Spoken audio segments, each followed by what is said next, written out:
Hi everyone, a few days ago, Salo Lechon Belly Kitchen messaged me asking me how many we were in our household. I said 10, and they gladly sent us food good for 10 days. So I don't even know where to start, but over here we have all kinds of lechon dishes, anywhere from your lechon belly. They sent over a full slab, and they also sent lechon kinilaw, lechon sisig, lechon paksiw, lechon kare-kare, as well as sinigang na lechon.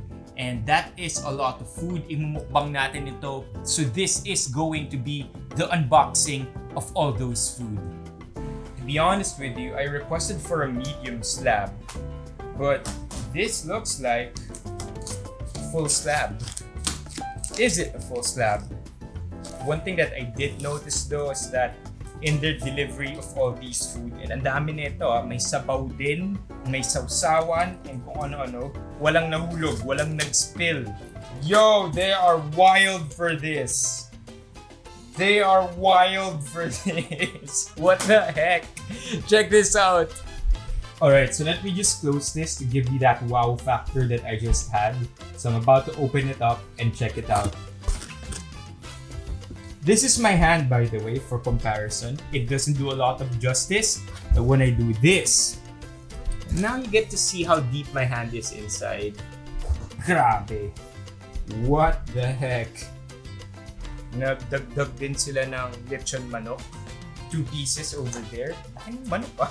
By the way, look, that's a leg. Laki ng leg. What? They also sent us fried chicken. Grabe!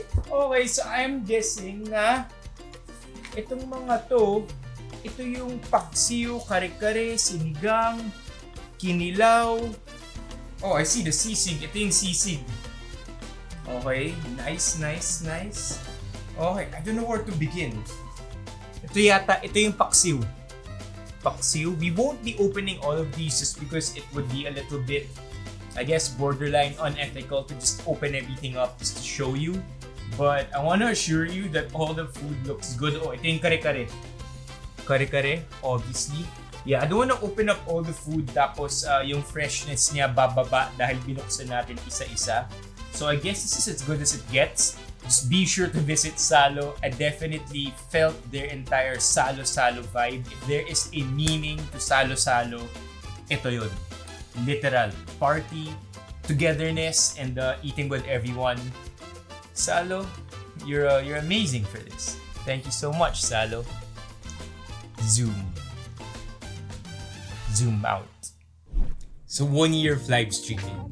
I never thought I would continue on for this far, let alone have as much enthusiasm as if it were my first day. True story, may mga times na patapos na ako sa gym, nagka-cardio, tapos na-excite pa rin ako mag-livestream sa gabi. Now, I'm not gonna sit here and say that I'm now a pro at this already when I'm not. But I did learn a few things that I hope would be useful to you whether nagsisimula ka pa lang or may katagalan ka na rin sa pagla-livestream. There's a chance that some of these may even apply to you when you don't go live at all. Consider it learnings of a dude who didn't know what he was getting himself into but only felt that the only way to find out was to try it. You know what they say, you miss 100% of the chances you don't take. Here are the 7 things I learned in my 1 year of live streaming. I invested in myself. Just like anything I believe in, I needed to nurture all things I thought were relevant to live streaming. Basta nakakatulong sa pag-angat ng stream, and as long as hindi ako nananapak ng iba, hahanapan ko ng paraan para mangyari ito. This could mean anything from learning new skills to developing habits. It could be as simple as smiling more often or writing down content ideas regularly. I wanted to learn how to speak with more confidence, to connect better with everyone in the stream, so nanood ako ng mga maraming YouTube videos. I set awesome goals for myself but also paired them with realistic expectations. Oo, aaminin ko na gusto kong maging isang magaling na streamer, pero ano ang mga dapat kong kailangan gawin para magawa yun? More hours of live streaming to gain experience ba? More patience? More YouTube tutorials? na-realize ko na if there's one thing na kailangan talagang bigyan ng oras at pansin more than anything else so that I could have a chance at making something meaningful out of this, it was myself. Learning never stops. For the most part, pumapasok ang mga tao sa livestream para makinig and makipag-interact sa akin unless na lang pumapasok sila para manggulo. So far, wala pa naman. Anyway, because of the attention, it can be tempting to overly establish myself as a person of credibility when I can be dead wrong about anything. I can easily be distracted either by my competitiveness in getting things right all the time or my irrational fear of being wrong and losing everyone's respect. But that's the thing, I needed to learn to embrace my mistakes to welcome growth. Sa simula pa lang, alam kong marami akong magiging pagkakamali, but that's okay. Eventually, listening on the live stream became one of the things I obsessed about. I simply thought that this would lead to the most learning. One of my favorite quote goes, "When you talk, you are only repeating what you already know. But if you listen, you may learn something new." Set priorities. I needed to have a personal code, a set of guiding principles to anchor myself because I knew this would establish consistency as a live streamer. Sa bilis ng mundo ngayon, ang dami nating nakikita online at na-experience araw-araw. We see so many opinions and hot takes on different topics that it can sometimes get confusing to know not just what to believe, but more importantly, how to choose which to believe. Pero dahil may pwede akong panghawakan, it became easier for me to filter through all the noise. Because of this, it's also easier to come with an initial opinion than develop it from there. Dito naman pumapasok ang openness because without it, it would be tough to develop character. Now, how does this relate to being a live streamer? Believe it or not, it's applicable in many ways. From knowing how to carry myself to responding to viewers, I won't only look like it, but I'll actually be authentic kasi alam kong may foundation o may root ang lahat ng actions and reactions ko. Not every day is going to be a good day. This is true for me back at the beginning, this is true presently, and I think this will continue to be true forever.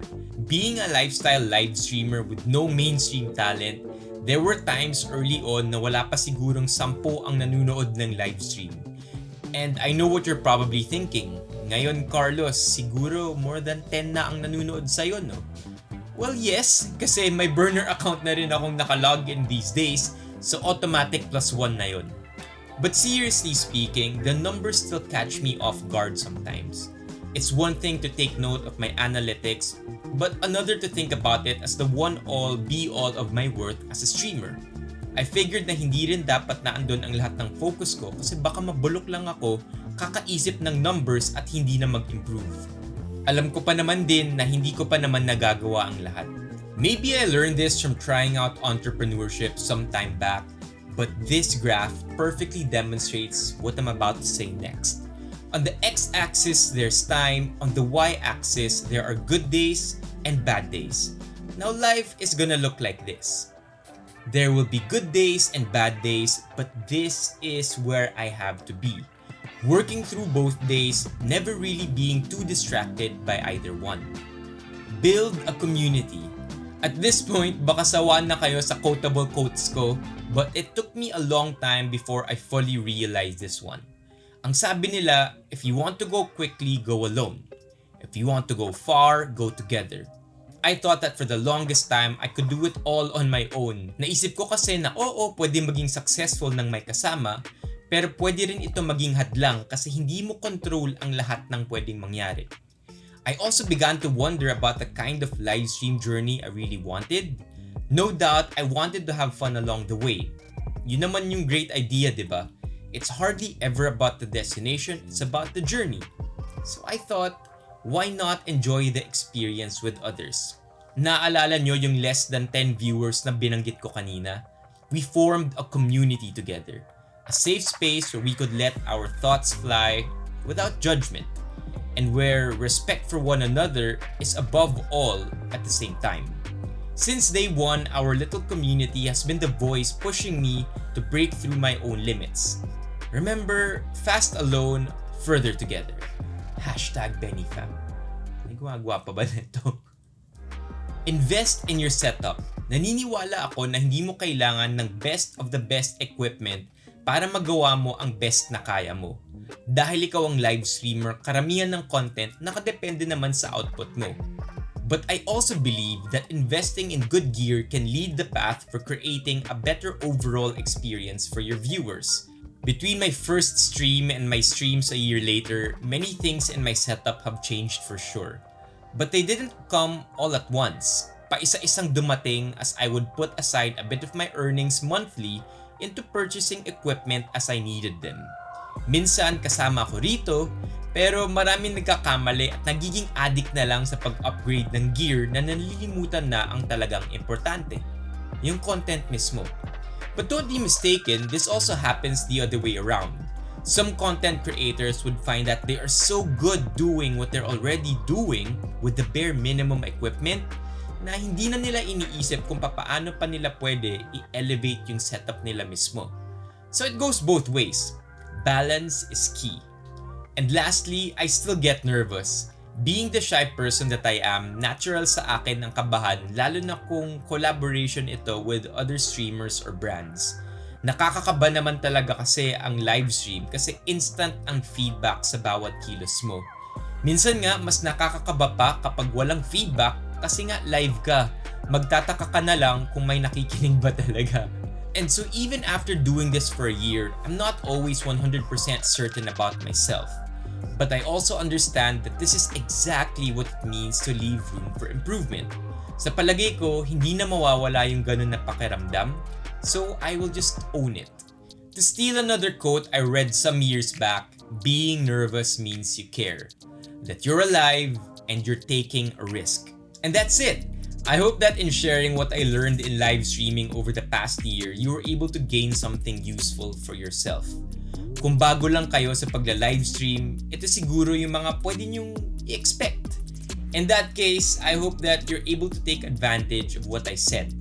If you're an experienced streamer, I hope that I was still able to give you some sort of value. Please give this video a thumbs up if you liked it, subscribe to my channel if you haven't yet. I promise more dynamic content as soon as safe na makalabas ng bahay. For now though, you have to be creative in creating workarounds in our own home. Tap the notification bell as well. Please don't forget, but no pressure at the same time. I'll see you guys next time. Bye-bye.